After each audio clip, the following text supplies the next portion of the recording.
Merapi ingkang wonten ing wilayah Jawa Tengah lan Yogyakarta ngalami erupsi. Lebet sedinten muntahake kaping kalih awan panas banter.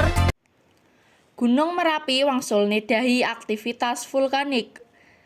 Gunung Merapi sedinten muntahake kaping kalih awan banter.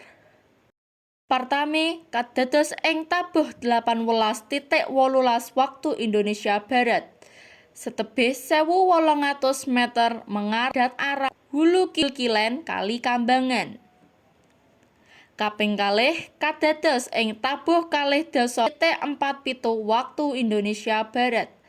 Kalih jarak 1.600 meter ngarah dateng arah kidul Kilen hulu Kali Kambangan. Aktivitas kasebat kerekam kamera pemantauan saking Balai Penyelidikan lan Pengembangan Teknologi Kebencanaan Geologi utawa KPPTKG ing Jakarta.